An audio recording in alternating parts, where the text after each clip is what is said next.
Hello and welcome to the programme. This week, despite insisting that he firmly believes the current system is the right approach, the Education Secretary, John Swinney, tasked the Organisation for Economic Cooperation and Development, the OECD, with carrying out an independent study of the whole of the Scottish education system and its curriculum for excellence.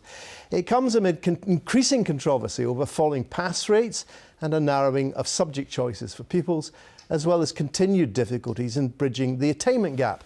Well, we invited Mr. Swinney onto today's programme, but we're told that in a series of interviews and statements during the week, he had made his position clear and there was nothing more to add. In a moment, I'll be speaking to two members of Holyrood's Education Committee. But first, joining me from London is the educationalist and former advisor to David Cameron's government, Dr. Stephen Curran. Well, Stephen Curran, you're not a fan of curriculum for excellence, to put it mildly. No, I'm not. I see it as a highly progressive and a curriculum which largely is a throwback to the 1960s. There are real problems with this because there isn't really core teaching of a traditional kind. Take, for example, maths.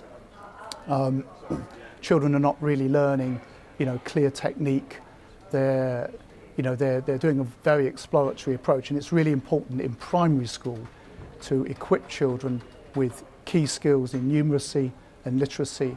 And I think we see in the PISA ratings, I know they're not the be-all and end-all of everything, but we see a clear indication of a fall in performance.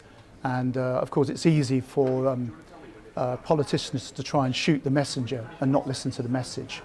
Right. And I think, yeah. But you referred to the PISA results. They're about 15-year-olds, but you're saying the main problem is in the primary system.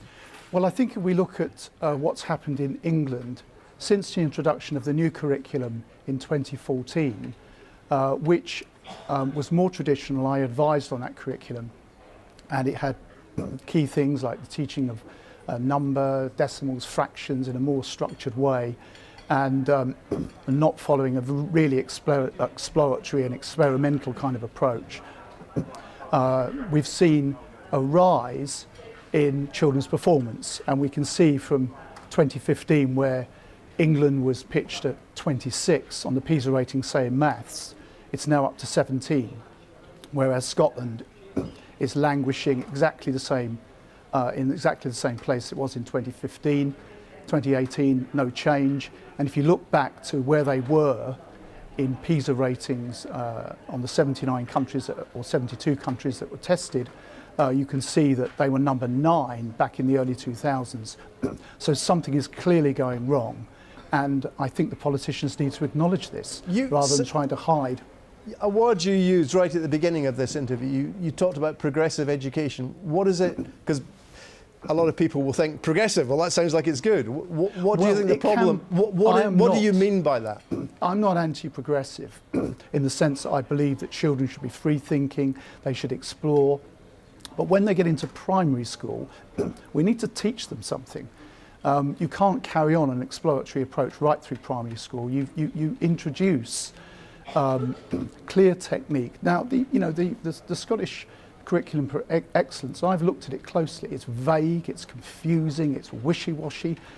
And quite frankly, when I looked at the curriculum that in England before the one that replaced it in 2014, it was exactly the same. Yes, one of the things I found interesting about your blog and was your suggestion, which may be right or wrong, but you seem to be arguing that one of the things about the Scottish education system in, say, the late 90s and 80s and 70s was that although Scotland was quite left-wing in a way, perhaps even compared to England, yes, in terms of the actual curriculum, it was very traditional. They weren't interested in the kind of ideas that were floating around at that time and being influential in England. And your argument seems to be that just at the point England has realised that's not a good idea, we better get back to basics, Scotland started mucking about with the stuff that's got out of fashion in England. I think that's a fairly good assessment of it. I'm not, I don't want to say that exploration,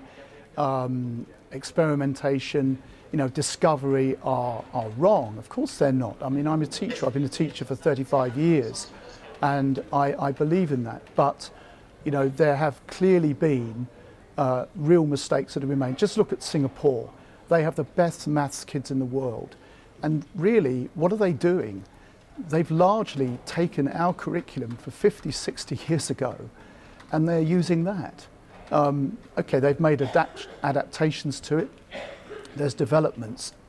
But success comes when you see what works and you do it. And now it's clearly working because, you know, I advocated against a lot of people's, a lot of opposition that the curriculum that we got through in 2014, which is not perfect, incidentally, it's a lot better than it was. We can now see improvements actually happening, and I think that's a wonderful thing for the children. Okay, just briefly, yeah. If you were advising the Scottish Government, what would you say they should do? Scrap curriculum for excellence or build in the more core traditional elements to it? Well, I think it is a blend. You have to build in the more core traditional elements. You have to make sure that when children leave primary school, they know their times tables. You know, they can add, subtract, multiply, divide. You know, they have clear understanding of basic algorithms in maths. You know, I'm using maths as an example because that's where I advised, but I also believe across the curriculum as well that we need to, you know, teach solid numeracy and literacy and make sure children are equipped for secondary school, because to be honest, once they're in secondary school, it's very hard to correct it because the children are running from classroom to classroom.